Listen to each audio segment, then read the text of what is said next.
বিশ্বের সবচেয়ে উঁচু প্রাচীর সম্পর্কে কম বেশি সবারই ধারণা আছে। এর পোশাকি নাম the great wall of China বা চীনের প্রাচীর।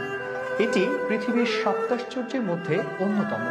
বলা হয় যে বিশ্বের সবচেয়ে বড় এই প্রাচীর এতটাই চওড়া যে তার ওপর দিয়ে ঘোড়সওয়ার বা সেনাবাহিনী টহল দিতে পারে। চীনের এই প্রাচীরের প্রধান আকর্ষণ এর কৌশলগত আকার।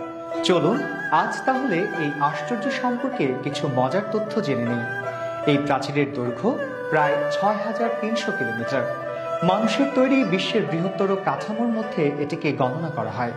চীনের এই মহাপ্রাচীর প্রায় ২,৩০০ বছরেরও বেশি পুরনো। এই নির্মাণকাল খ্রিস্টপূর্ব ৫ম শতাব্দী থেকে ১৬ শতক পর্যন্ত। এটি এমন একটি মানবসৃষ্ট কাঠামো যা নাকি মহাকাশ থেকেও দেখতে পাওয়া যায়। আশ্চর্যের বিষয় হলো প্রাচীর নির্মাণের সময় পাথরের সঙ্গে ব্যবহার করা হয়েছিল চালের গুঁড়ো। এ কারণেই নাকি প্রাচীরটি অনেক শক্ত, যে ভেঙে ফেলাও কঠিন। এই প্রাচীর সম্পর্কিত বিভিন্ন তথ্যের মধ্যে অবাক করা আরও একটি বিষয় হলো এই প্রাচীর নির্মাণের সময় প্রায় ৪ লাখ মানুষ মারা গিয়েছিলেন। কথিত আছে প্রাচীর নির্মাণের কাজে যেসব শ্রমিকরা পরিশ্রম করতে চাইতেন না তাদেরকে নাকি এই দেয়ালের সঙ্গে চাপা দেয়া হয়েছিল। জানা যায় উত্তর দিক থেকে শত্রু আক্রমণ রক্ষা করার উদ্দেশ্যে এই প্রাচীর নির্মাণ করেছিলেন তৎকালীন চীনা সম্রাটরা। প্রাচীর নির্মাণের পরিকল্পনা করেছিলেন চীনা সম্রাট কিন শিং হুয়াংওয়ে।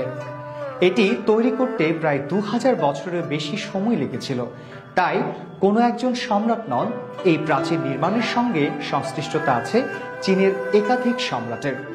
এই প্রাচীরের সর্বোচ্চ উচ্চতা ৩৫ ফিট।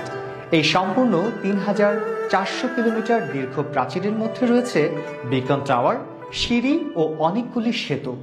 এই প্রাচীরের প্রস্থ এতটাই বেশি যে ৫ জন ঘোড়সওয়ার বা ১০ পদাতিক সৈন্য একসঙ্গে এখানে টহল দিতে পারে।